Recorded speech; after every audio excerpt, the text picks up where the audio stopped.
Thomas, my friend. Good evening, Mr. Cavell. No messages today, sir. Thank you, Thomas. And good evening to you. Washington Hotel, room 18, Cincinnati, Ohio. 21 September 1872. Saturday, late. My dear Anne, I just returned home from a most engaging dinner party. Where shall I begin? Oh, but first I must send my best wishes for your health and well-being, and I sincerely hope this letter finds your Aunt Eva in the best of spirits. And before I continue, I must tend the fire, for there is a chill in the air, and there are not but small coals left to become ash.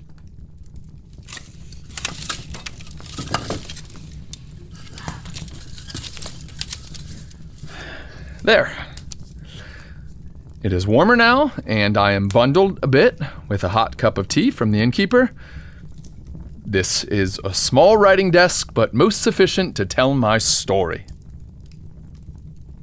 I was invited to dinner for this evening by a gentleman who works here with the Cincinnati engineers whom we advise on the construction and maintenance of the future Price Hill Incline. His name is Mr. Edward Tenlinger. Edward and I have become acquainted over the course of my last few visits to the city and get on quite well. His aunt and uncle, who live on Mount Adams, were entertaining guests, and I became Edward's for the evening. There were at least a dozen or so members of the Cincinnati elite in attendance. I was sitting quietly, listening to some of the elder gentlemen discuss the current difficulties with the various city streetcar lines. You may not well be aware, but most all of these horse-drawn lines are operated by different companies.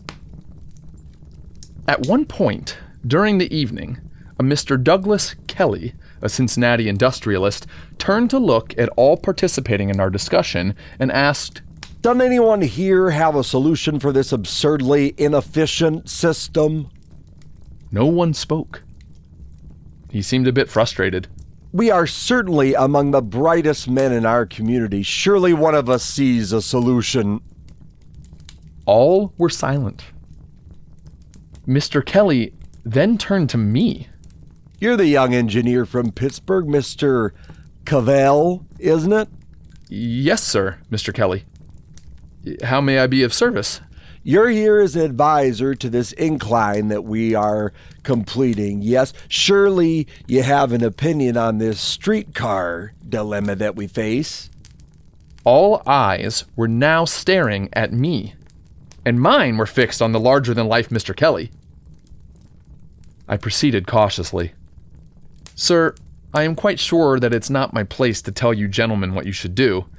Cincinnati is not my home. I am merely an advisor." "Then advise us, Mr. Cavell. Surely yours may be the safest opinion of all. If it should not be popular, it will be forgotten with the fog of the Ohio as you float upstream on your stern-wheeler." Everyone laughed, even I. I decided then that I liked Mr. Kelly. I didn't really know him, but what I knew, I liked. "Well, sir, on the chance that I shall provide us with another laugh, I do have a thought." "Only one?" Edward asked, and everyone laughed.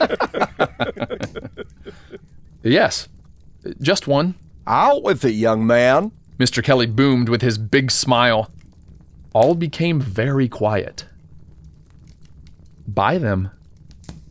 "What?" "Buy them. Buy them all." I really felt this was the only answer. Although this seemed like idle parlor chat, I was really pleased to state my true thoughts on the subject. I continued on. "Buy them all, Mr. Kelly. Start a new corporation. Sell 49% of the business to a few reliable men. Don't let everyone in on the arrangement. Keep it closely held and maintain control with your 51%. Consolidate, Mr. Kelly. If you do, you can solve a number of transportation problems and financial difficulties that these small lines can't solve individually. The cost of horses would decrease if you are a big purchaser. Don't you think that you could manage the horses better for all the lines by being able to move them at will between lines? You could afford more, and therefore rotate them in a way that keeps them working longer and harder.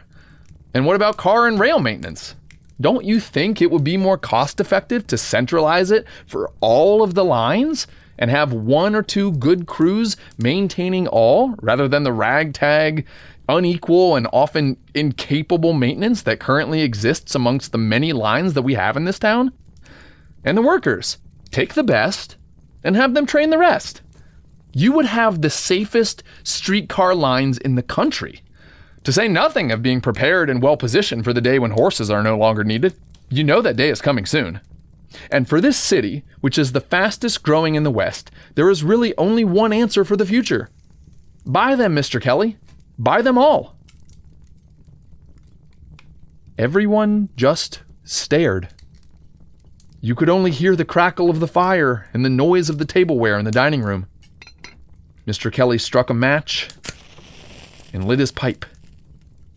Just one, Mr. Cavell? Pardon, sir? I wasn't sure what he meant. Just that one thought. He smiled, and we all laughed heartily.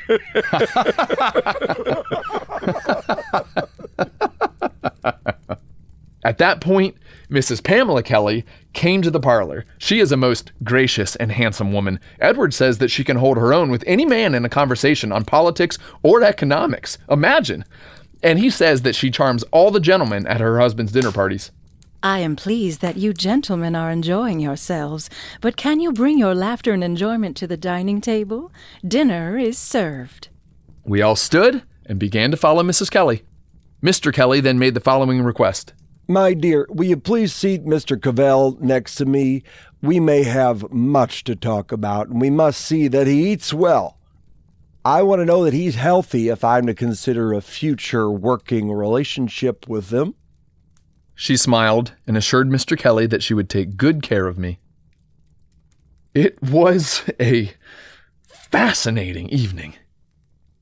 Mr. Kelly questioned me about the details of my suggestion to him, and I felt free to put all my thoughts out for his view. After the dinner, we spoke again. Most knew what we were talking about, and some were joking that he should remember them when he would begin to look for the 49%. Mr. Kelly insisted on hiring me a carriage for my trip to the hotel. Before I left, he gave me his card and said, Mr. Cavell, I hope you will keep in touch with me after you leave Cincinnati. I'd like to know where to find you. If I should do this buy them all, that is, then I should like for you to come work for me. I was so surprised and flattered. I will keep in correspondence, sir, but leaving Pittsburgh would be most difficult. What an evening! What an evening! I knew that I must write you as soon as I arrived at the hotel. I wanted to share this with you. If only you could have been by my side. If only. You are in my thoughts each day. With genuine affection, I remain, most humbly, your servant, James.